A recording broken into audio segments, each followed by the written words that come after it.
दोस्तों, हमारी सोसाइटी में दो तरह के लोग रहते हैं।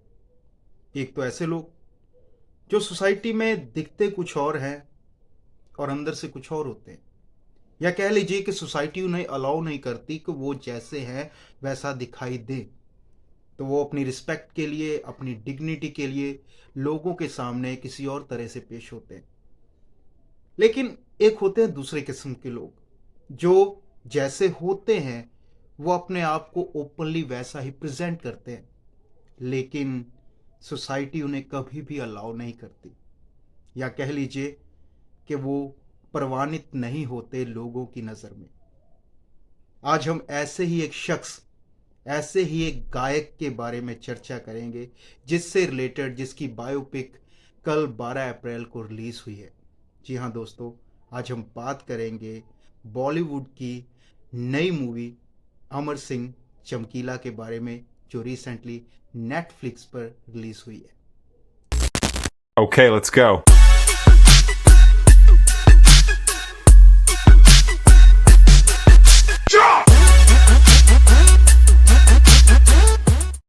दोस्तों, अगर चमकीला के बारे में बात करें तो अमर सिंह चमकीला जो मूवी रिलीज हुई है वो आधारित है पंजाब के एल्विस प्रेस्ली कहे जाने वाले सिंगर अमर सिंह चमकीला और उनकी वाइफ की जीवनी पर, जिन्हें महज 27 साल की उम्र में 1988 में कत्ल कर दिया गया था या मार दिया गया था। क्यों?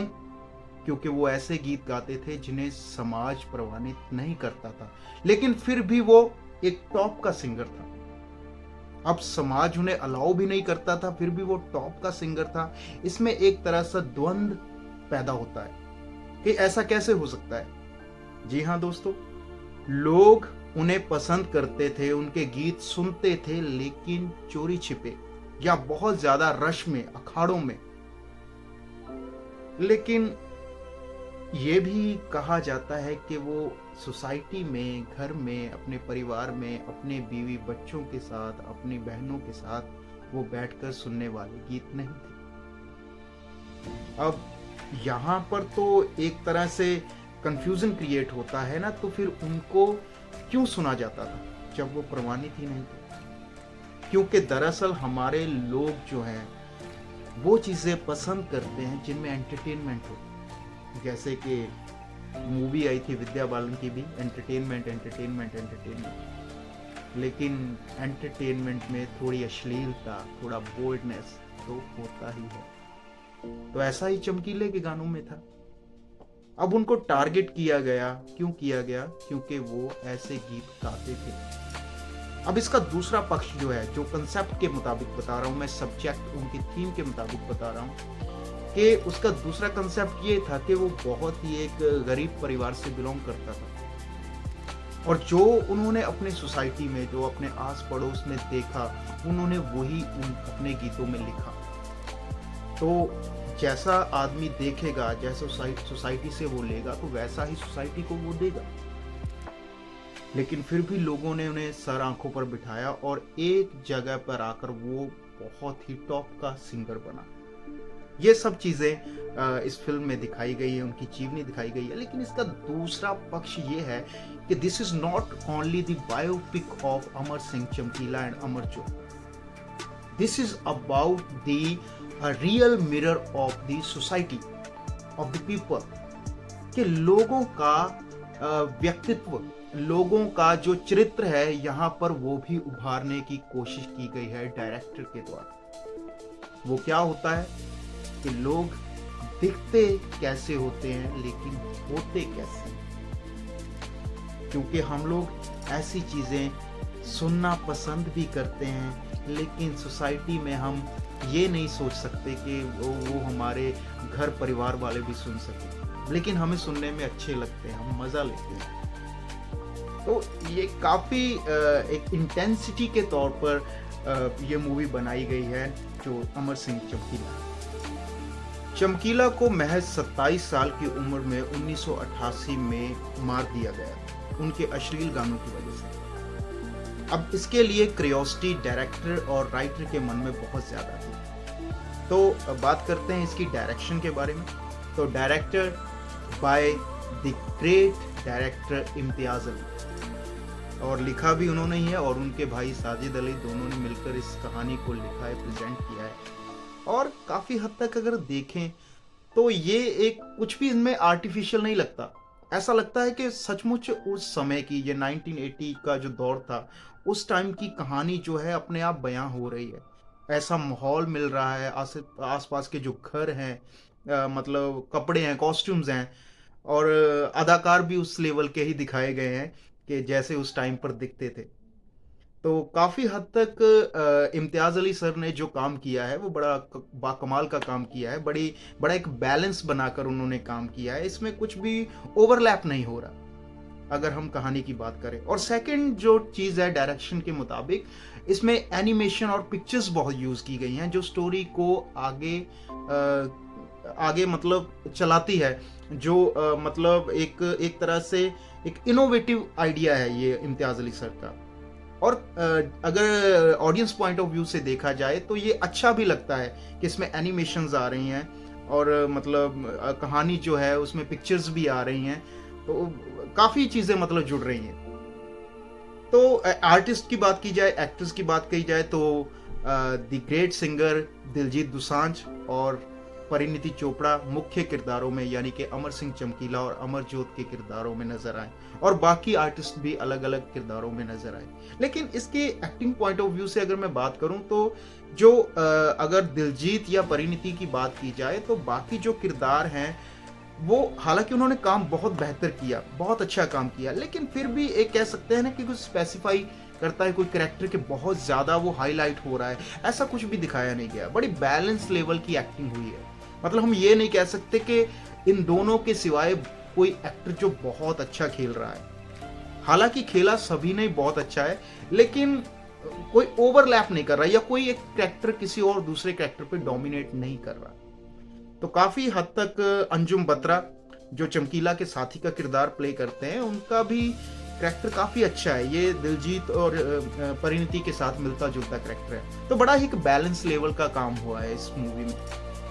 और अगर म्यूजिक की बात की जाए तो music, the greatest music director AR Rahman sir, उनका म्यूजिक हो तो कहने ही क्या है। आप एक एक सॉन्ग की, एक एक गीत की कॉम्पोजिशन देखिएगा, बड़ी कमाल की कॉम्पोजिशन है। और जैसे कि चमकीला की बायोपिक है तो इसमें दिखाया गया है कि चमकीला के मतलब जो कुछ सॉन्ग्स हैं उनकी कुछ लाइनें भी गीतों में डाली गई। जैसा बाजा सॉन्ग है तो उसमें चमकीले के गीत जो है उसमें काफ़ी मतलब उनकी लाइनें डाली गई हैं। और इसके अलावा टाइम पर जब भी ज़रूरत होती है, जब नीड होती है, तब वहाँ पर चमकीला का कोई भी सॉन्ग प्रेजेंट किया जाता है टाइम टू टाइम। मतलब ऐसा नहीं लग रहा कि ऐसे ही चमकीले के गाने चल रहे हैं, लेकिन जब कभी भी ज़रूरत होती है, जहाँ पर भी डायरेक्टर को ज़रूरत हुई, वहाँ पर उन्होंने चमकीला का गाना डाला। तो ऑलमोस्ट बड़ा बैलेंस काम हुआ है, ज़्यादा ओवरलैप नहीं हो रहा है। और सिनेमेटोग्राफी की बात हम पहले भी कर चुके हैं कि बड़ा एनिमेशंस टाइप काम किया गया है, तो माहौल वो दिखाया गया है उस टाइप का। तो कुल मिलाकर देखा जाए तो चमकीला एक मूवी, अमर सिंह चमकीला बायोपिक है, काफ़ी मीनिंगफुल भी है। और तीसरी जो चीज़ है, ये बहुत से लोगों के सवाल थे, अगर हम पंजाब पॉइंट ऑफ व्यू से देखें तो क्या उनके सवाल ये थे कि तो क्या मतलब अगर चमकीला की बायोपिक है तो चमकीला को शहीद का दर्जा दे दिया जाएगा। ऐसा कुछ भी नहीं है दोस्तों मूवी में। वहाँ उसमें कुछ भी नहीं दिखाया गया है कि चमकीला कोई शहीद है अगर उसकी बायोपिक है। वो एक कॉमन आदमी की स्टोरी दिखाई जा रही है। एक कॉमन आदमी जो बिल्कुल गरीबी से उठता है, वो सिंगर बनता है, और किन परिस्थितियों में वो गाना शुरू करता है, और कैसे कैसे अगर अश्लील गाने गाता है तो वो क्या कारण होते हैं। मतलब यही एक कॉमन स्टोरी दिखाई गई है, एक कॉमन आदमी की स्टोरी दिखाई गई है, कॉमन सिंगर की स्टोरी दिखाई गई है। लेकिन वो पंजाब के लोगों को पता है और वर्ल्ड के अलग अलग कंट्रीज के लोगों को पता है जिन्होंने चमकीला सुना है कि चमकीला वैसे कॉमन सिंगर नहीं था, वो बड़ा टॉप लेवल का सिंगर था। एक टाइम पर सिर्फ उसकी ही कैसेट्स बिकती थी। लेकिन इसमें कुछ भी चमकीला को बहुत ज़्यादा कोई पॉजिटिव नहीं दिखाया गया, या उसे हीरो बनाने की कोशिश नहीं की गई। ऐसा कुछ भी नहीं है, क्योंकि अगर वो अश्लील गाने गाता था जो समाज के मुताबिक सही नहीं थे, तो वो उसके रीजंस बताए गए। तो बड़ी ही लिमिटेड, बड़ा ही बैलेंस काम किया है इम्तियाज़ अली सर ने, और दी ग्रेट वर्क। तो कुल मिलाकर मैं दोस्तों यही कहूँगा कि ये फ़िल्म देखने लायक है। एक बायोपिक है, एक कहानी है, मतलब एक सिंगर की कहानी है। आप देखोगे कॉमन आदमी की, एक आम इंसान की कहानी है। तो इसमें कुछ भी ओवरलैप नहीं हो रहा, लेकिन फिर भी कुछ चीज़ें हैं जो आप सोशल पॉइंट ऑफ व्यू से देखोगे कि हम परिवार में बैठकर देख सकते हैं, या क्योंकि अगर ऐसी रिस्ट्रिक्शंस होती है तो हम अपने बहनों के साथ, अपने माताओं के साथ बैठकर अगर देखेंगे तो उसमें कुछ तो, अगर चमकीला की बायोपिक है तो कुछ ना कुछ तो ऐसा दिखेगा ही। उनके सॉन्ग्स की लाइनें भी आएंगी वो जैसे गीत गाता था। तो लेकिन कुल मिलाकर पॉजिटिव चीज़ें दिखाई गई है। चमकीला को धार्मिक सॉन्ग्स गाते हुए भी दिखाया गया, जैसा कि उन्होंने किया था, और काफ़ी फेमस हुई थी, उनकी धार्मिक कैसेट्स भी काफ़ी फेमस हुई थी। तो मेरा दोस्तों यही कहना है कि आप देखो ये फिल्म, सीखने के लिए कुछ ना कुछ, एक कॉमन आदमी की स्टोरी है, कहानी है कि कैसे वो सोसाइटी जो है उसमें कैसे पिस जाता है, वो उलझ जाता है सोसाइटी में, और बाद में उसका मर्डर हो जाता है। तो अगर देखो, इतनी बुरी भी नहीं है। तो अगर ये कहा जाए कि बहुत टॉप लेवल की मूवी है तो ऐसा भी कुछ नहीं है। तो ये आप पे डिपेंड करता है। फिर भी एडवाइस है कि आप एक बार एक कॉमन आदमी के तौर पर वो फिल्म ज़रूर देखो। तो दोस्तों ये था रिव्यू हमारा चमकीला मूवी से संबंधित, और काफ़ी देर बाद वीडियो डाली है क्योंकि कुछ उलझने थी, ज़िंदगी में प्रॉब्लम्स आ जाती है, तो इसलिए वीडियो काफ़ी देर तक डाल नहीं सके। तो आज बहुत देर बाद चमकीला के साथ वीडियो डाल रहा हूँ। तो उम्मीद है कि आपको हमारी वीडियो से रिलेटेड रिव्यूज़ जो मूवी के हैं वो आपको पसंद आए होंगे। अगर ऐसा है तो आप चैनल को शेयर कीजिए, सब्सक्राइब कीजिए, वीडियो से रिलेटेड कमेंट कीजिए और लाइक जरूर कीजिए। धन्यवाद।